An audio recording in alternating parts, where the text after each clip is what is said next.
So we're here with Enekwechi coming off the shot put final. You performed well relatively, right? Maybe not the performance you might have wanted, but how'd you feel just about the competition? It's always a great competition. Shot put's one of the most elite events in the world across disciplines. So any meet you go to is a big meet. So this lived up to it. And then, competing with these high-level guys, from top to bottom, everyone in that final was, really, really tough, including yourself. What was that like? I appreciate that. So it's one of those things. It's good to be one of the best in the world, quote unquote. But you always expect a lot out of yourself. So, on one hand, I'm proud to be here, that kind of stuff. But I always want a little bit more. Even if I throw a PB or something like that, I'd still want a little bit more. So it's kind of that same feeling. But being 29 years old now, and this is my 5th professional season, I can look at both sides of the coin and say I am one of the best in the world, but there's still more to be had. And then coming into the championships, how did you feel about your 2022 season overall? I thought it was an excellent season, considering there's a lot of stuff that I had to do that made no sense and was detrimental to my performance.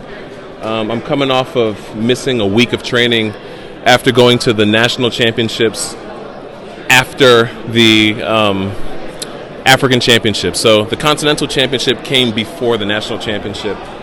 That's unheard of, makes no sense, and to be honest, it killed my momentum. If you check my World Athletics page, I was building meet to meet to meet, week to week to week, and then we did that nonsensical circuit, and then things kind of hit a stalemate. So that's one thing that affected me. I lost a bunch of weight just not having access to training facilities, and I felt that coming into the championships, but at the end of the day, you got to give it your best regardless what shape you're in. So unfortunately, I saw this coming, but my hands were kind of tied. I mean, thinking about the season, right, it was kind of a weird season, weird schedule, and we have even the World Championships very early in the year relative to previous years. What do you look forward to for the rest of the year with more competitions to come? A couple weeks I have the Commonwealth Games, so I got to pick up the scraps and hopefully put something decent together. The goal is always a medal. The Commonwealth Games in 2018 is kind of what set my career off, so hopefully I'll show up and bump shoulders with the best guys in the world. What are you looking forward to doing, from the Commonwealth Games, and then also even looking to the forward? What are some of your goals? I just want to be in as best shape as possible and throw, whenever I'm at a meet, I want to be at that upper echelon, regardless of who's there. I want to show that I belong there, and I want to show that, I have something to offer. So as far as specific distance, I don't really care so much about that, but I just want to live up to the moment from here on out. And then just representing Nigeria year after year, like you said, this is your 5th professional season. What does it mean to represent Nigeria year after year on the global stage? It's hard.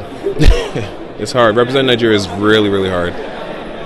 So I feel that. So really, really appreciate you coming in and out. Again, representing Nigeria despite all the struggles. But again, you're one of the best in the world. Making it to the final. So really looking forward to the rest of the season. Of course, the years to come. I appreciate that. Yeah, just I'll go back to the hotel, to the dorm, lick my wounds, figure out the game plan in the short term, and then come out as best I can. So there's no kind of quit in me. Obviously I'll go on my own terms, but I'm willing to show back up and give my best foot forward. Thank you so much. Appreciate it.